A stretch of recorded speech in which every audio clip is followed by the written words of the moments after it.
Olá a todos, eu sou a professora Lidiane Salvatierra e a gente vai dar continuidade ao nosso curso de análise de conteúdo de Bardan.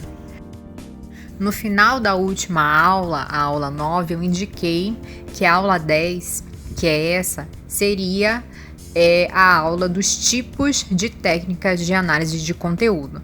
Porém, eu fiz uma mudança com relação à organização do curso, principalmente para tentar ajudar aqueles alunos que já escolheram uma técnica e precisam de uma ajuda com relação às etapas das análises. Então, pelo número de mensagens e e-mails que eu recebi pedindo uma aceleração do curso com relação a isso, eu vou primeiro apresentar as etapas da análise de conteúdo que acabam servindo para todos os tipos de técnicas e depois eu vou apresentar as técnicas, tá? Então, a aula 10, ela vai tratar das etapas da análise de conteúdo e ela está dividida em algumas partes. Então, nessa aula, a gente vai abordar a primeira etapa, que é a pré-análise, e discutir o que é o corpus. Um dos maiores questionamentos que eu recebo é com relação ao início da análise dos meus dados brutos. Então, como é o tratamento inicial dos dados brutos na análise de conteúdo? A partir do momento que você já fez a sua coleta de dados, você já tem os dados brutos, para você realizar a análise e a interpretação desses dados, é necessária antes a organização. Então, a primeira etapa, ela vai sempre estar relacionada à organização de todo esse material. Então, aí você vai ter que fazer uma coisa que a gente chama de controle de qualidade, tá? Então, o controle de qualidade, ele também vai entrar nessa primeira etapa, na parte inicial dos dados. A partir do momento, então, que você tem essa organização, você vai estar habilitado a extrair o máximo de inferências e, se você tem os dados organizados, você vai ter uma maior facilidade de entender os resultados.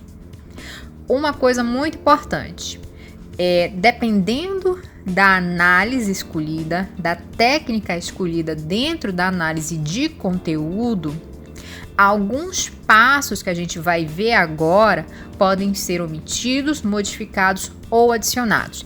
Então, o que nós vamos estudar agora é uma visão geral de todos os passos mais comuns que são dados a partir do momento que você pega o seu dado bruto e começa o tratamento inicial até o final, que é a interpretação, a inferência dos dados.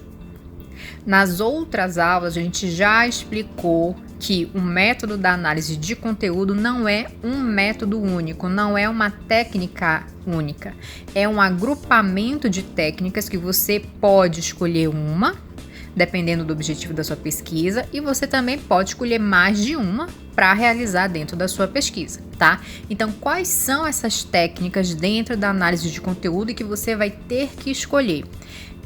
A técnica de análise de avaliação ou representacional, a técnica de análise da enunciação, técnica de análise da expressão, técnica proposicional do discurso, técnica de análise das relações e a última técnica aqui, que é a técnica mais utilizada. Ela é utilizada em basicamente 99% dos trabalhos relacionados à análise de conteúdo, que é a técnica de análise temática ou categorial. Com isso, é importante lembrar uma coisa que eu já falei, principalmente nas últimas aulas. Lá no seu material e método, não basta somente escrever que você fez análise de conteúdo e ponto final. Você vai ter que indicar qual dessas 6 técnicas, inclusive pode ser mais de uma, mais de 2 utilizadas na mesma análise, qual que você utilizou, tá? Se você não fizer isso, o seu material e métodos está incompleto. Agora, então, a gente vai analisar rapidamente todos os passos mais básicos do começo ao final de uma análise de conteúdo. Então a gente vai sempre começar pela pré-análise, a gente vai fazer a definição do corpus, a leitura flutuante, a referenciação dos documentos, a codificação, a categorização, que é claramente um dos maiores problemas de todo mundo que ainda está iniciando a análise de conteúdo. Então a gente vai falar, não nessa aula, mas a gente vai falar sobre isso, tentar ajudar, né? Quem está empacado com a categorização. Depois da categorização tem a enumeração, as inferências e a interpretação, que é quando a gente basicamente fecha a nossa análise de conteúdo e já tem os resultados e a discussão do nosso trabalho. Como eu disse lá no começo da nossa aula, dependendo da técnica que você utilizar, o que a gente está vendo aqui vai ser modificado, omitido, aumentado, tá? Mas aqui a gente tem basicamente os passos mais comuns que são realizados na análise de conteúdo. Como eu disse, essa aula ela vai estar dividida em várias, porque é muito assunto. Então, nessa aula a gente vai falar basicamente desses primeiros 4 quadros aqui, que estão sinalizados com um X vermelho. Então, a gente vai falar hoje sobre a pré-análise, a definição dos corpos, a leitura flutuante e vai terminar com a referenciação dos documentos. Então, a gente pode falar que o passo 1 para analisar o seu dado bruto é a pré-análise. E o que é a pré-análise? Ela não é uma coisa única, tá? É basicamente onde a gente vai fazer algumas verificações importantes. É o start da nossa análise de conteúdo, mas ela ainda não é o aprofundamento que a gente vai fazer no futuro com relação aos nossos dados brutos. É basicamente uma visão geral que a gente tem e é onde a gente vai fazer o controle de qualidade, tá? Então, o primeiro passo é a pré-análise e consiste na sistematização dos dados brutos, buscando a seleção do material. O seu material, o seu dado bruto, ele é chamado de corpus. Então, na primeira etapa, na pré-análise, a gente vai pegar todo o material bruto que a gente tem e vai sistematizar ele. O que significa? A gente vai dar uma olhada um pouquinho aprofundada, a gente vai fazer algumas verificações, mas ainda a gente não faz nenhuma inferência, nenhuma interpretação mais elaborada. A gente vai ver se está tudo certo basicamente. Tá? E a partir daí, fazendo essa verificação, como a gente vai ter que ler, vai ter que folhear, a gente pode acabar já tendo algumas ideias, tá? Então, nessa pré-análise, a gente vai fazer uma verificação do corpus e a gente também já consegue, muitas vezes, já fazer algum levantamento de hipótese, algumas interpretações básicas, inclusive algumas pré-fundamentações de algumas inferências que porventura a gente consiga observar só nessa passada. Mas antes da gente falar sobre essa passada de olho, que se chama leitura flutuante, a gente vai ter que analisar o corpus. Então, antes da gente prosseguir, vamos dar uma olhada melhor no conceito do corpus. O corpus do seu trabalho vai ser, então, um conjunto de documentos selecionados. É muito comum lá no seu material e método você escrever lá, o corpus desse trabalho foi tal coisa. E também é muito comum, caso você não tenha escrito corpus no seu trabalho inteiro, nem na sua apresentação, na sua defesa, que alguém da sua banca queira saber se você sabe o que é o corpus. Então, talvez alguém da sua banca pergunte para você 2 coisas com relação ao corpus. Na verdade, 3, né? A primeira, qual é o conceito de corpus? Segunda, qual é o seu corpus? E terceira, quais são as regras do corpus? E é isso que a gente está observando aqui. Então, o conceito de corpus é todos os documentos que você utilizou como dados brutos. Então, se na sua análise de conteúdo você utilizou livros, o seu corpus são os livros. Se você utilizou os questionários, são os questionários e por aí vai. tá? A escolha do corpus vai depender do objetivo da sua pesquisa.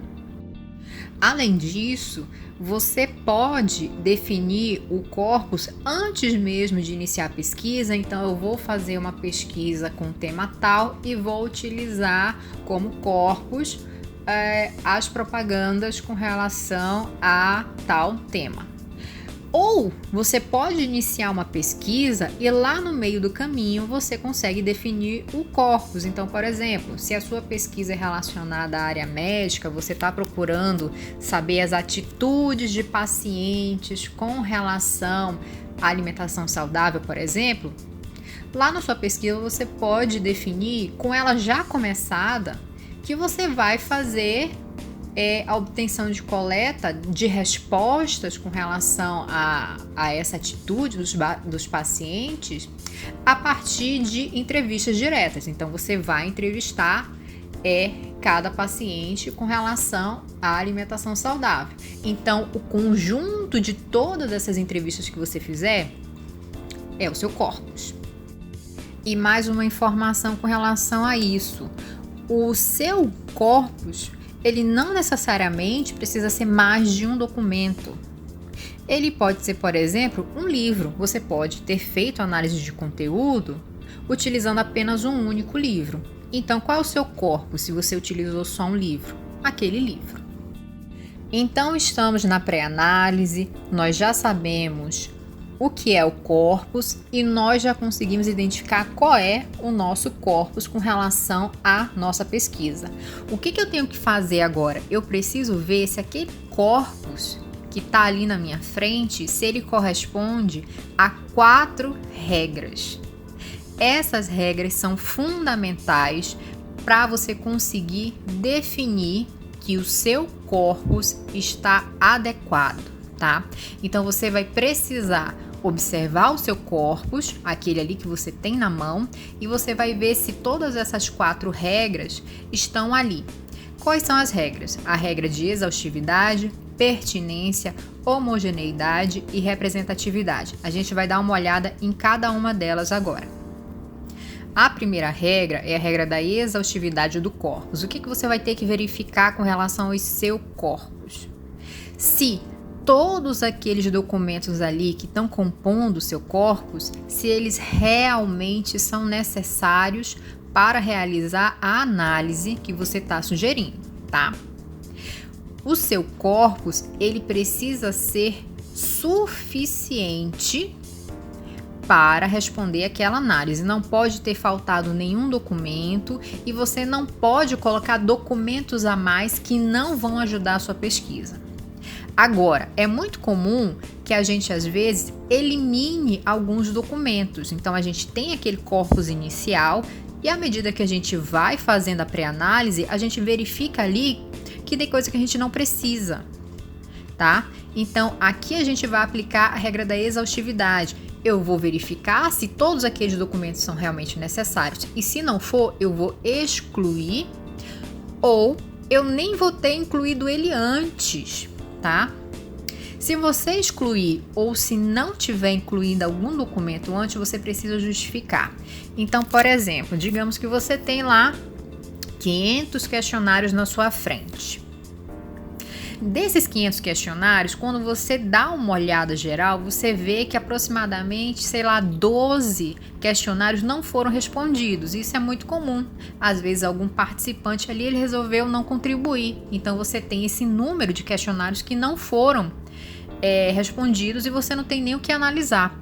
Então, eles vão ser excluídos. Então, você vai escrever lá no seu material e método que você tinha os 500 questionários, só que você excluiu os 12. Então, o seu corpus final vai estar relacionado ao número de documentos que ficaram. E você vai escrever lá, você excluiu 12 questionários foram excluídos porque eles estavam em branco, tá? Então, aqui a gente tem um outro exemplo. Digamos que você vai fazer análise de conteúdo de um autor de poemas e que ao longo da vida dele, ele fez 15 poemas ao todo. Então, aqui, o seu corpus inicial seriam os 15 poemas. Só que você acabou selecionando 13 poemas e você excluiu 2 poemas. Então, o seu corpus final vão ser esses 13 poemas. E aqueles 2 poemas que foram excluídos, você pode justificar. Por exemplo, foram 2 poemas que você não conseguiu encontrar. Então, ele na verdade nem foi excluído, ele não foi incluído, porque você não teve acesso a esse poema, porque talvez a única versão, que é a versão original desse poema, estava em um museu, em outro país, você não tinha como viajar, não tinha como mandar cópia, tá? Ou foram 2 poemas que simplesmente a gente sabe que foram escritos, mas que ninguém mais tem. Então, você tem que explicar sempre, todas as vezes que você fizer alguma exclusão ou que aquele documento nem tenha sido incluído. A próxima regra é a regra da representatividade do corpus. Quando a gente faz uma análise de conteúdo, normalmente o nosso resultado final, a nossa inferência é baseada numa discussão que a gente tende a generalizar. Então, para isso, a gente tem que verificar se o nosso corpus ele é representativo, se a gente tem um número de dados que permitam com que a gente faça uma generalização daquilo que a gente está se propondo a investigar. Então, por exemplo, se a nossa análise de conteúdo ela objetiva analisar ou avaliar ou descobrir utilizando como corpus prontuários médicos de pacientes diabéticos, quais são os principais sintomas daquele paciente, a gente precisa fazer a seguinte reflexão. O resultado da minha pesquisa, ele vai ser generalizado, então a partir dessa proposição de tema que eu fiz aqui, descobrir os principais sintomas de pacientes diabéticos observando os prontuários médicos. Se eu quero citar no final da minha pesquisa quais são os principais sintomas, qual é a reflexão que eu tenho que fazer? Primeiro, existem 463 milhões de diabéticos no mundo.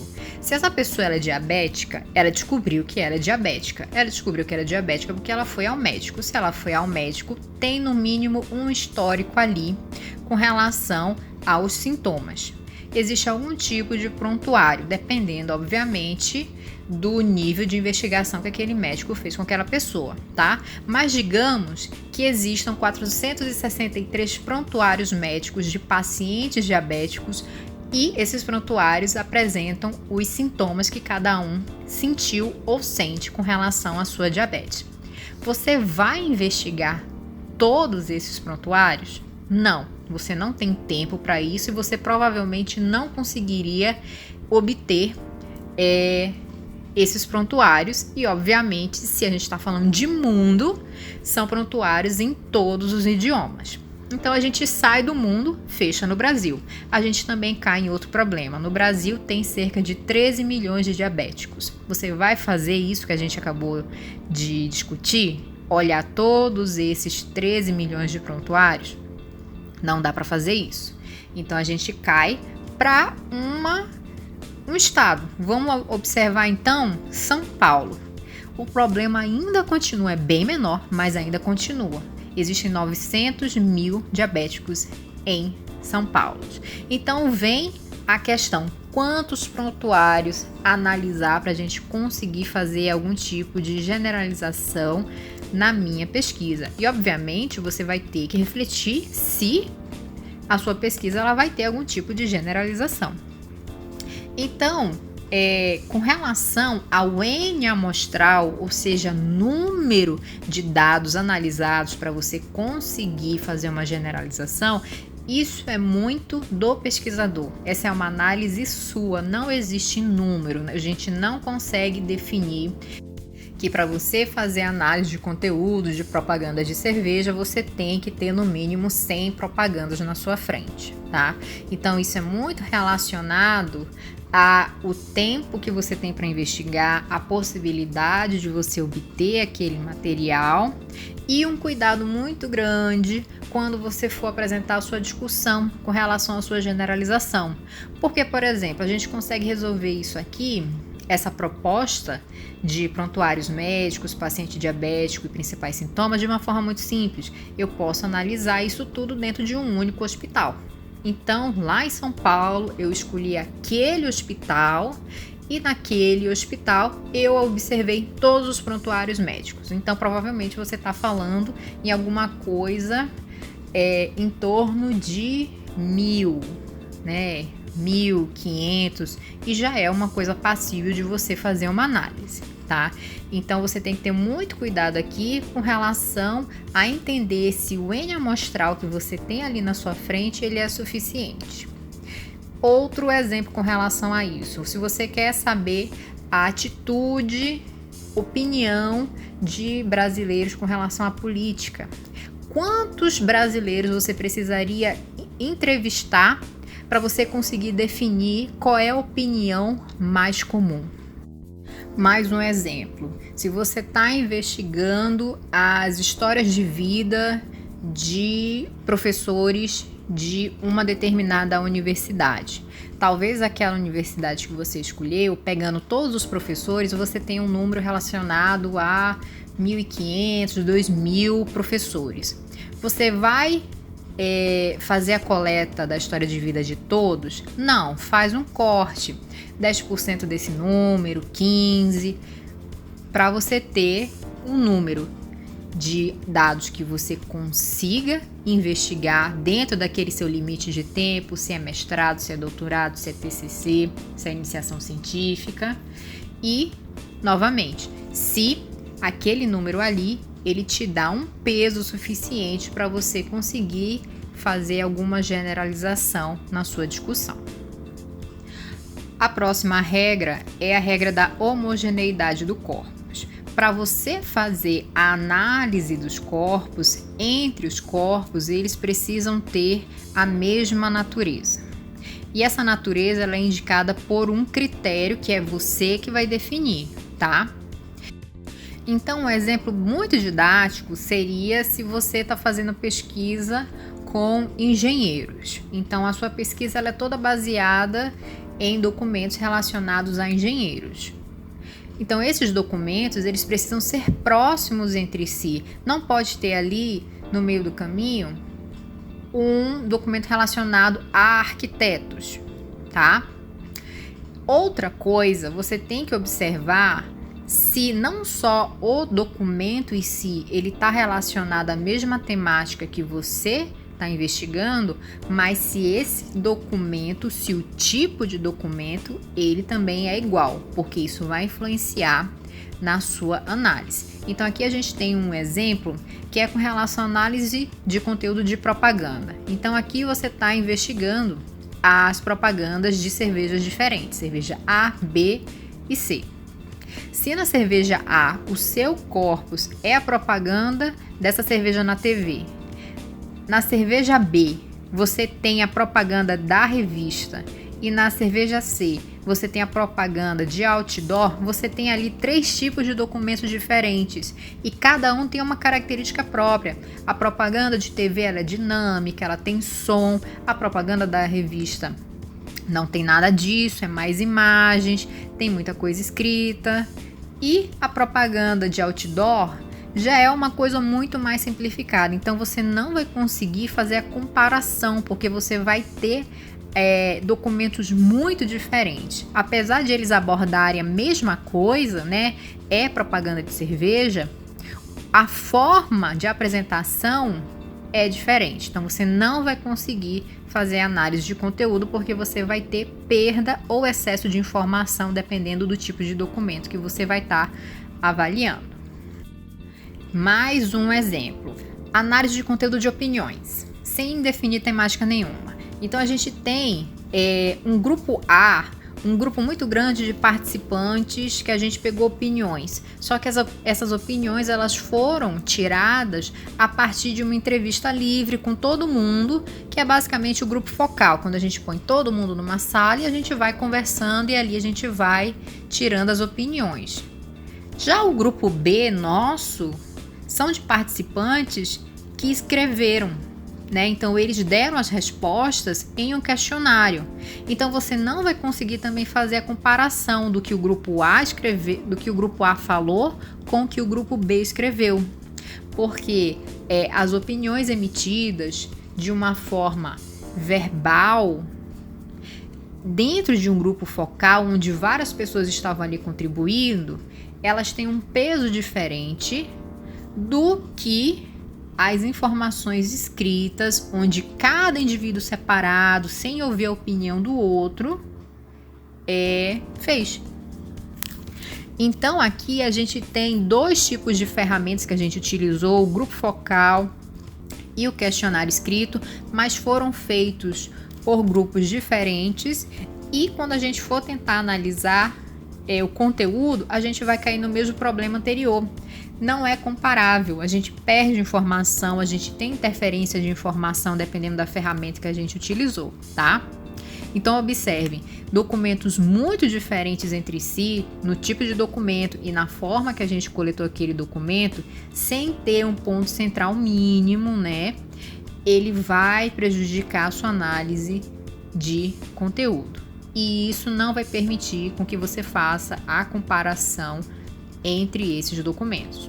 Então, como é que a gente pode resolver isso, tá? A homogeneidade, ela é basicamente controlada pela padronização na coleta de dados. Então, você vai ter que ter a padronização muito bem definida da sua coleta de dados. Então, você vai ter que escolher a ferramenta de coleta de dados, e essa ferramenta ela vai ter que ser aplicada da mesma forma para todo mundo.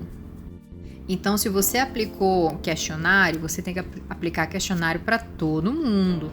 Se você fez grupo focal, faça um grupo focal com todo mundo, a menos, obviamente, que exista algum motivo para que você tenha feito isso. Então, se um dos objetivos da sua pesquisa é avaliar as variações de opiniões, dependendo do tipo de ferramenta que você utiliza na coleta de dados, então tá tranquilo, tá? Então isso precisa só estar muito bem definido.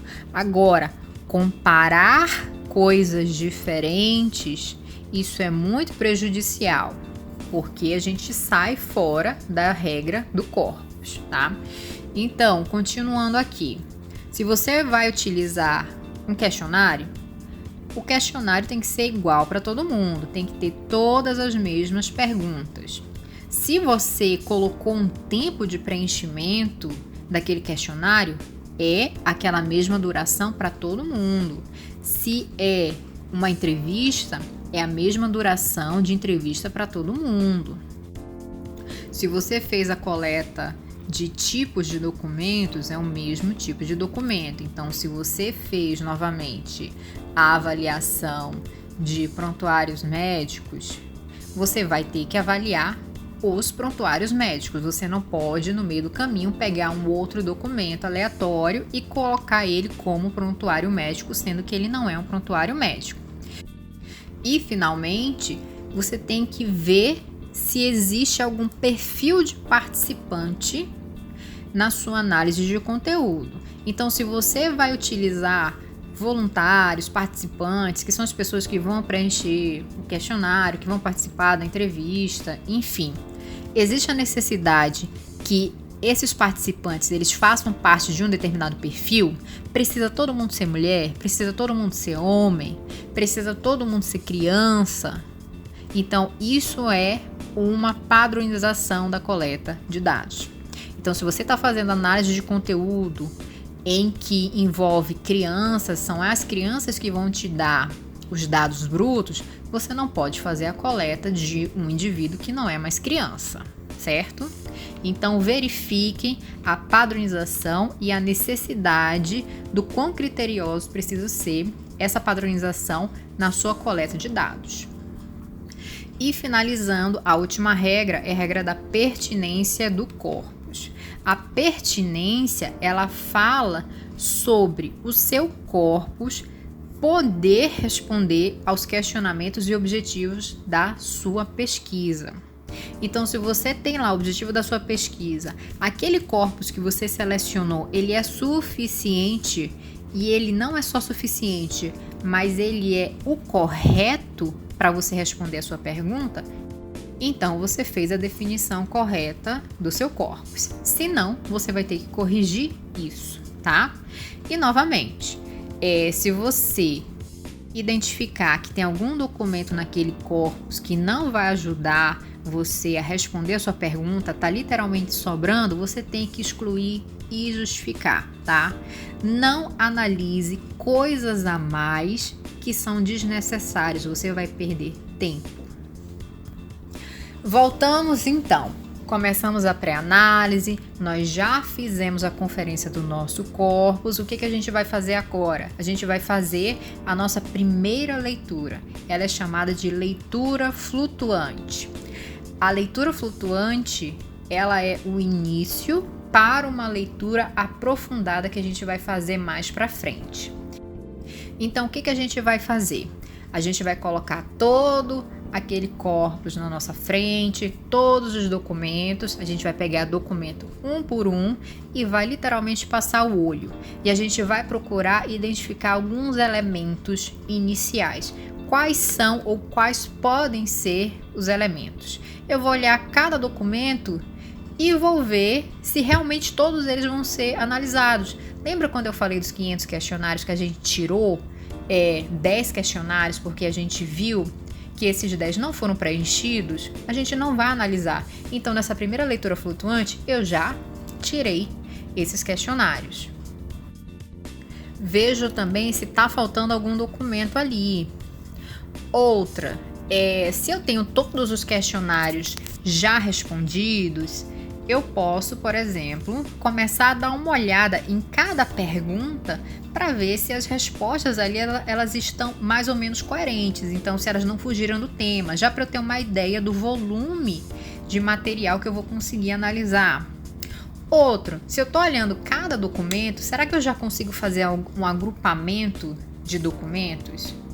Será que eu consigo pegar, por exemplo, todas as leis que eu estou investigando para análise de conteúdo, se eu já consigo fazer agrupamento com relação a essas leis? Então, essa lei aqui, ela fala de meio ambiente, essa outra lei também, então já coloco as duas juntas. Essa outra lei, ela fala de corrupção, então já coloco essa outra lei aqui também que fala de corrupção junto, tá? E a partir daí, eu já também posso começar algum tipo de categorização. Veja, eu já juntei alguns documentos aqui com relação a leis que falam sobre o meio ambiente.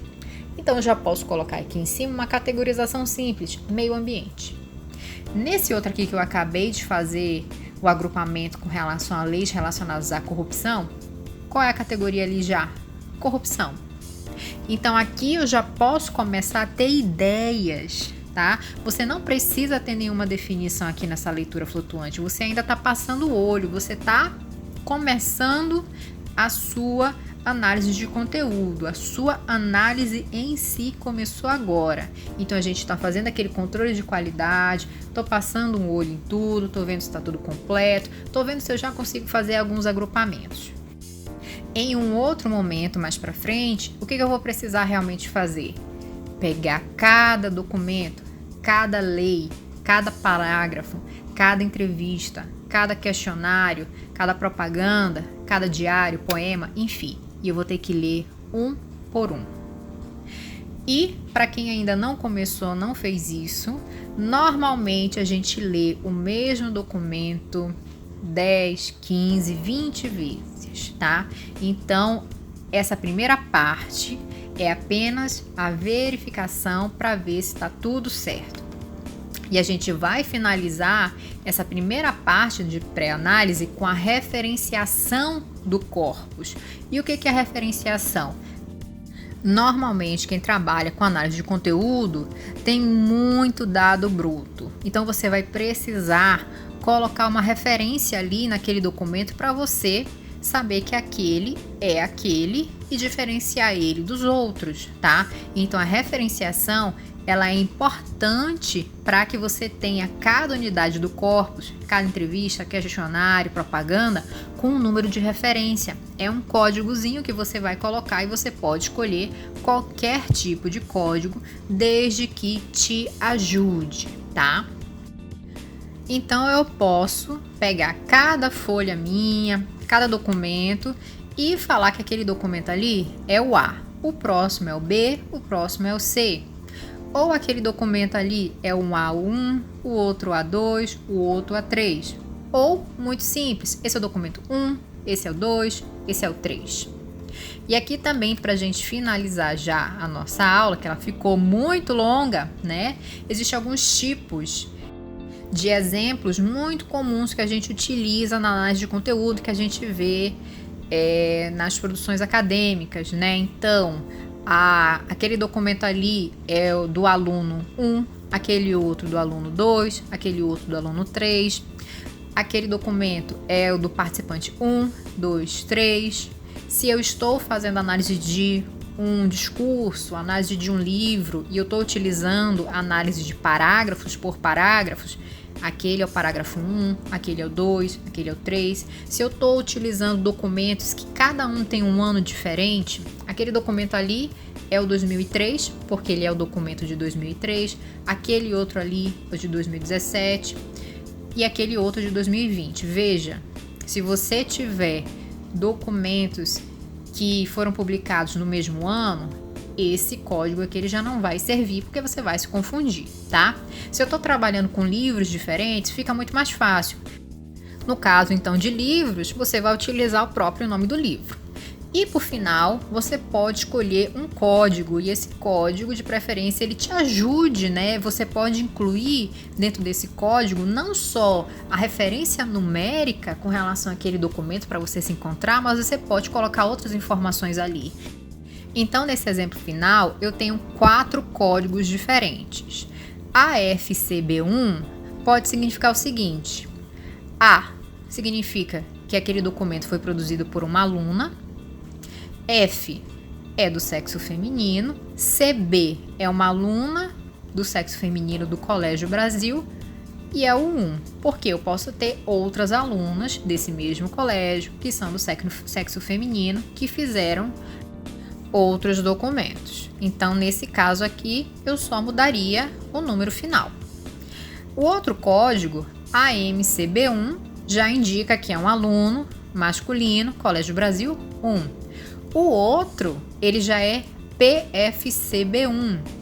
Então, se é P agora, significa que não é mais um aluno. Agora, para mim, esse código indica que é uma professora, né? P de professora, F feminino, CB do Colégio Brasil, uma professora do sexo feminino do Colégio Brasil. E o último também é uma professora do sexo feminino, mas o código ali já não é CB, é EPD. Já é uma professora da escola Dom Pedro. Então, você pode criar um código. Esse código, de preferência, tem que estar explicado lá no seu material e métodos. E você tem, então, uma livre escolha com relação à referenciação, sempre escolhendo uma forma que vai te ajudar e não te confundir, tá? Então, essa primeira parte, essa primeira etapa, ela vai ficando por aqui. E a gente vai continuar na aula 11 as outras etapas. Eu espero que você tenha gostado. Comente, compartilhe, bons estudos e até a próxima.